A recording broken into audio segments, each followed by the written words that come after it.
Welcome back, friends. So, the Romantic period, as I was just telling you, we are going to do this, one of the most important periods. Also, the theory of Romanticism, but it's a movement, it's a period, it's an epoch, it's a watershed period in the history of English literature and also in the social history of England. We have English and American Romanticism. I will be talking about American Romanticism soon when we embark on discussing American literature and its greats. But here let me talk about Wordsworth and Coleridge, the French Revolution, which served as a background especially for the English Romanticism, the lyrical ballads, publication of the lyrical ballads in 1798, of course you know the year, publication of Biographia Literaria, one of the most eminent works of literary criticism by Coleridge, who also gave us the concepts of fancy and imagination. Difficult to understand perhaps at the undergraduate level, but still extremely important and very interesting. They will always come back to you, fancy and imagination in various forms. Poetic diction, that a term that is usually associated with Wordsworth and Coleridge in their lyrical ballads.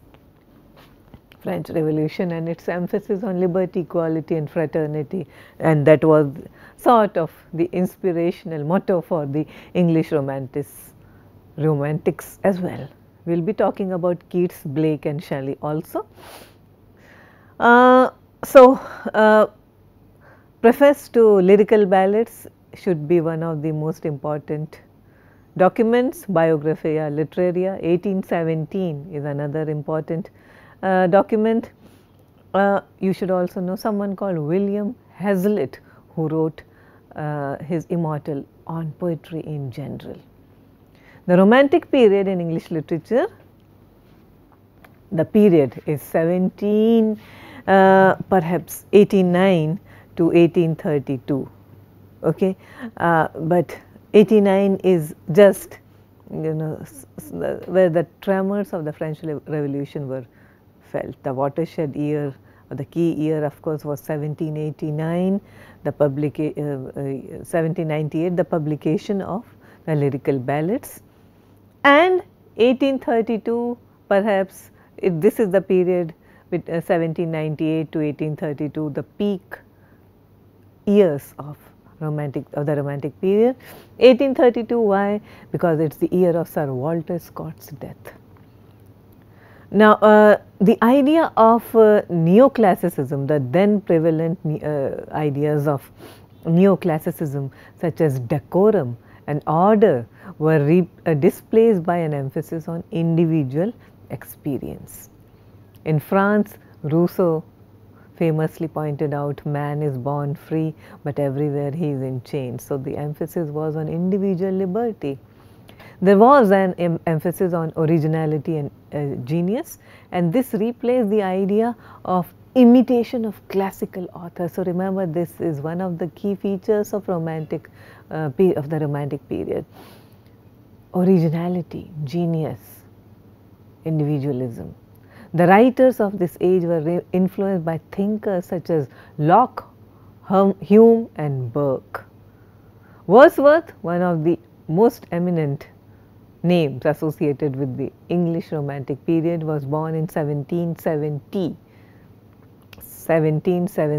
to 1850. Those are his years.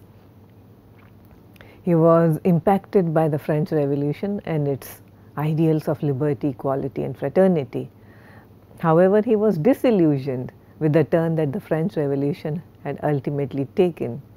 In 1795, he met Coleridge, Samuel Taylor Coleridge, and together they salvaged the ideals of Romanticism from the anarchy that French Revolution had soon become. So, together they worked on or collaborated on the lyrical ballads, collection of 23 intimate poems about rustic life, told in simple language and giving expression to romantic ideals. The idea was to redefine literary taste towards a new language.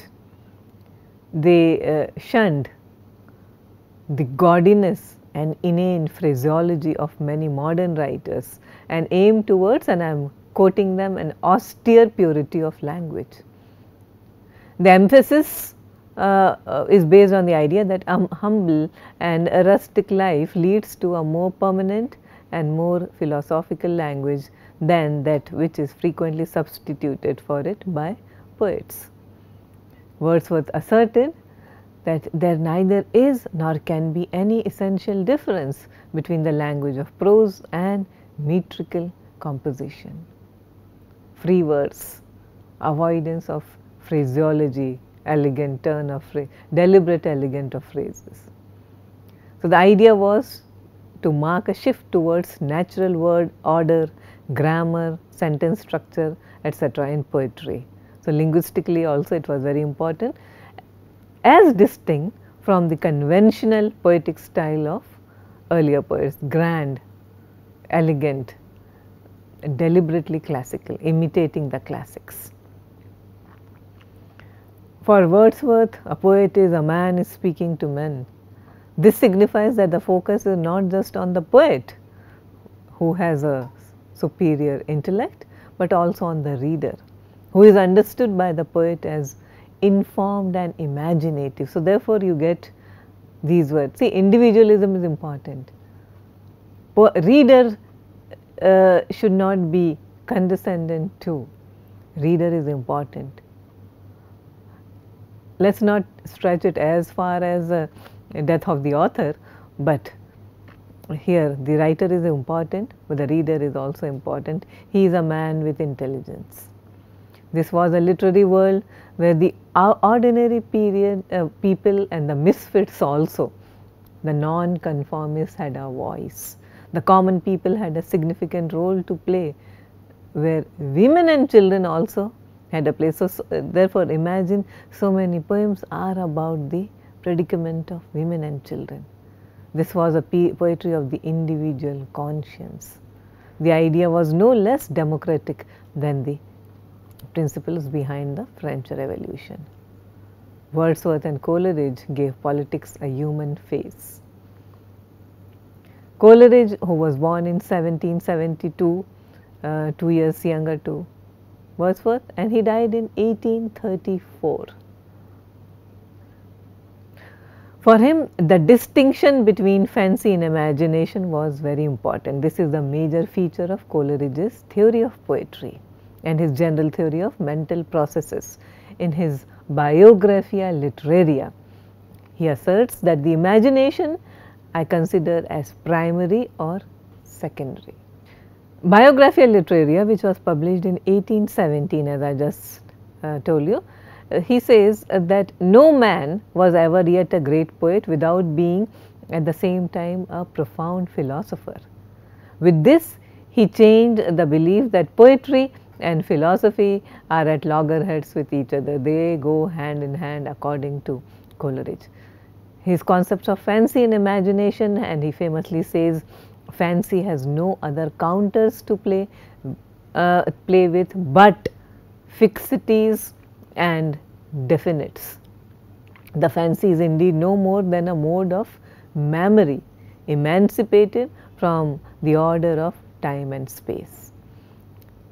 Fancy is a mechanical process which receives the elementary images, the fixities and definites. However, it is the imagination that produces a much higher kind of poetry and dissolves, diffuses, dissipates in order to recreate. Remember, that is what Coleridge says: dissolve, diffuse, dissipate in order to recreate. While fancy is merely mechanical for Coleridge, imagination is vital. Wordsworth, however, attaches more significance to fancy, and he calls it a creative faculty. In Biographia Literaria, therefore, Coleridge differs from Wordsworth on this and states that what Wordsworth thinks is fancy alone is really fancy and imagination blended, and that poetic genius is shaped by the depth of imagination. For Coleridge, imagination heralded as the ultimate synthesizing faculty, enabling humans to reconcile differences and opposites in a world which is full of appearances.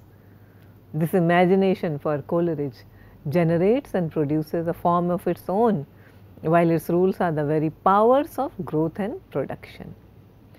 He also talks about synthetic power and says, imagination reveals itself in the balance or reconciliation of opposites or discordant qualities, of sameness with difference, of general with the concrete, the idea with the image. The faculty of imagination assimilates and synthesizes the most disparate elements into an organic whole. The reconciliation of opposites is a central idea for the Romantics. Imagination is inextricably bound up with the other two major concepts, for it is assumed to be the faculty which enables us to read nature as a system of symbols. To Coleridge, the archetype of all geniuses was Shakespeare. He became all things yet forever remaining himself.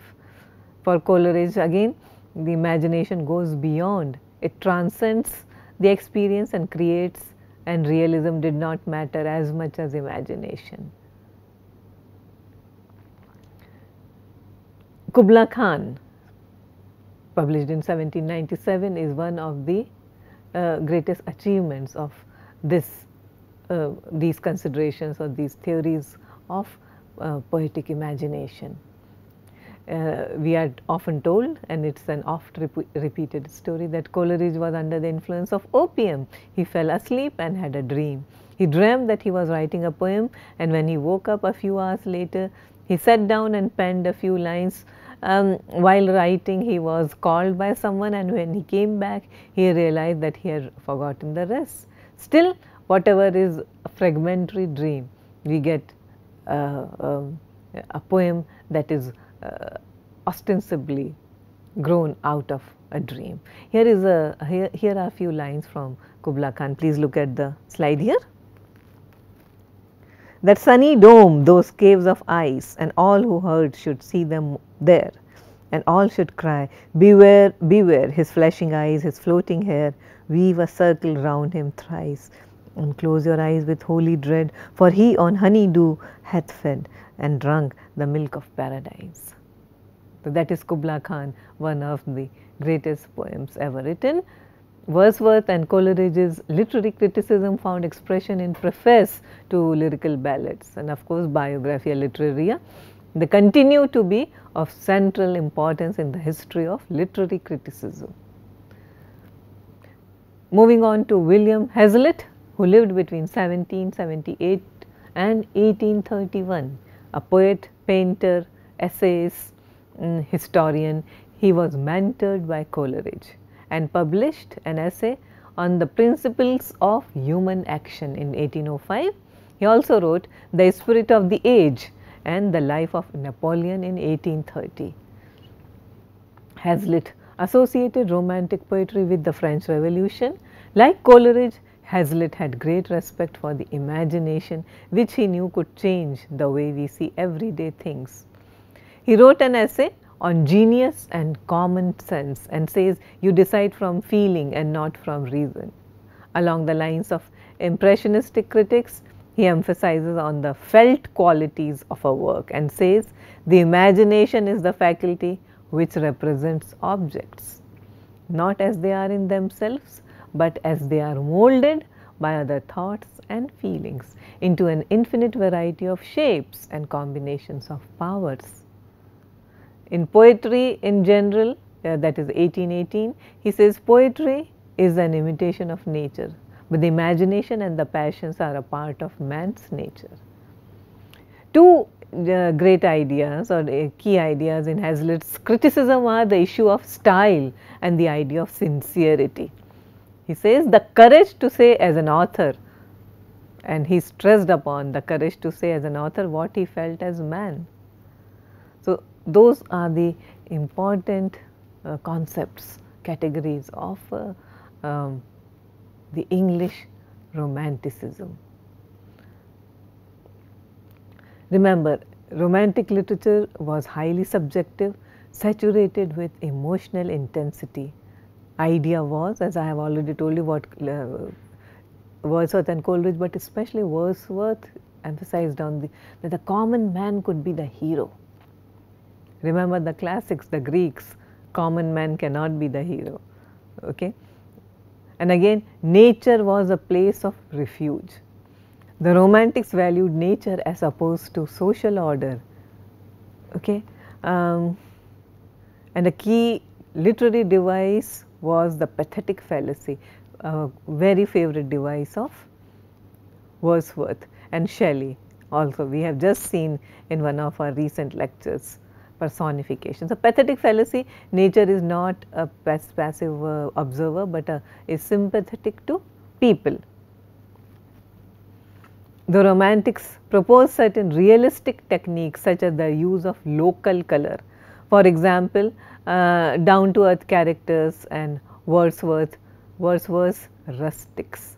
So, those are the important features of the Romantic poetry. An important critic or a recent critic still alive of the Romantic period, an important author of or observer of the Romantic period is Harold Bloom, an eminent critic and scholar. He conducted a defense of the tradition of Romantic poetry, particularly against the efforts of the new critics. Harold Bloom wrote 3 books on Romantic poetry: Shelley's Myth Making, The Visionary Company, and Blake's Apocalypse. In Blake's Apocalypse, Bloom conducts several readings of Blake's prophetic poetry. In 1967, Bloom wrote a visionary poem, The Covering Cherub, or Poetic Influence. The poem is a sort of waking dream that foregrounds poet's quest for romance and revisits Bloom's interpretation of Blake's prophecies. We are going to do Blake in detail soon. So, therefore, it is important to understand that how relevant the Romantics still are. We will be doing American Romanticism soon when we embark on American literature. Blake's Romanticism and Consciousness, a book published in 1970, is a collection of essays including Bloom's own The Internalization of Quest Romance, and then of course one of his greatest works, The Anxiety of Influence, 1973, where he challenges the accepted notion that literary tradition is a benign and empowering source of influence on modern poets. Instead, Bloom argues, for poets since Milton, the achievements of their great precursors are barriers for their own aspirations to originality. Before I sum up, I would like to quote from Shelley, who said, "The function of the sublime is to persuade us to end the slavery of pleasure. This is what a writer's job is, and that is what he considers important." And those of you who want to know more about the Romantic era, please look at the slides here. There is a reading list for you. M. H. Abrams, The Mirror and the Lamp, Romantic Theory and the Critical Tradition. M. H. Abrams, Natural Supernaturalism. Harold Bloom, The Visionary Company, and Marshall Brown's The Cambridge History of Literary Criticism. Douglas Bush's Mythology and the Romantic Tradition in English Poetry. Marilyn Butler's Romantics, Rebels and Reactionaries, English Literature and its Background. Paul de Man's The Rhetoric of Romanticism. And before I wind up, please look at this video on Coleridge, Imagination and Fancy. Thank you very much. We will continue with English poetry, Romantic poetry in our next class.